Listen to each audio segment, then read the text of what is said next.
ನಮ್ಮನ್ನು ತೆಗಿತಾರೆ. ಈಗ ಮನುಷ್ಯ ಧರ್ಮ ಸಮಸ್ಯೆ ಉಂಟು. ಅವರಲ್ಲಿ ಮದುವೆ ಆದರೆ ಫಸ್ಟ್ ಜಾತ್ರೆಗೆ ಕರ್ಕೊಂಡು ಬರೋದು ಎಲ್ಲ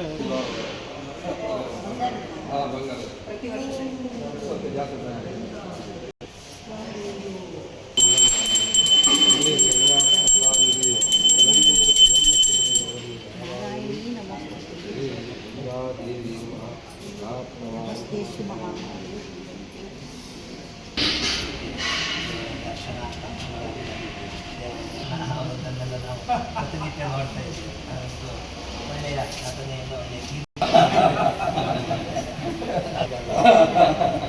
ಅಂತೂ ಆ ಬಾಂಧವ್ಯಗಳನ್ನೆಲ್ಲ ಅಣ್ಣ ಮತ್ತು ತಂಗಿ ಹೇಗೆ ಇರಬಹುದು ಎಂಬುದನ್ನು ಕೇವಲ ಕಥೆಗಳಲ್ಲಿ ಅಲ್ಲದೇನೆ ನೈಜ ಜೀವನದಲ್ಲಿ ಕೂಡ ನೀವು ತೋರಿಸಿಕೊಟ್ಟವರೇ. ಹಾಗಾಗಿ ಆ ಮಹಾದೇವಿಯ ಪೂರ್ಣ ಅನುಗ್ರಹ ನಿಮಗೆ ಪ್ರಾಪ್ತಿಯಾಗಬೇಕು.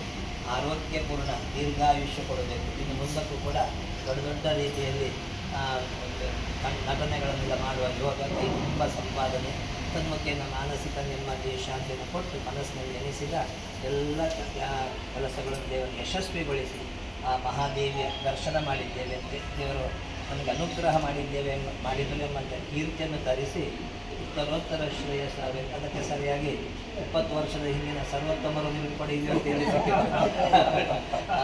ನೀವು ಎಣಿಸಿದ ಹಾಗೆ ಅದು ದೇವರಿಗೆ ಗೊತ್ತಾಯಿತು. ಈಗ ಬರ್ತಾರೆ, ನೀವು ಅಲ್ಲಿಗೆ ಹೋಗಿದ್ದು ಅವರಿಗೆ ಕಳಿಸಿಕೊಟ್ಟು ಆಗ ನಿಮ್ಮ ಮನಸ್ಸು ಅವರನ್ನು ಎಣಿಸಿದ್ದೀರಿ ಎಂಬುದಕ್ಕೆ ಬೆಳೀತಾ ಹೋಯಿತು. ದೇವರು ಆರೋಗ್ಯಪೂರ್ಣ ದೀರ್ಘಾಯುಷ್ಯನ ಕೊಟ್ಟು ಮನಸ್ಸಿನಲ್ಲಿ ಎಲ್ಲ ಸಕುಟುಂಬದವರಿಗೂ ಕೂಡ ದೇವರು ಒಳ್ಳೆಯದು ಮಾಡಿ ಶ್ರೀದೇವಿ ಕಾಪಾಡ್ತಾರೆ.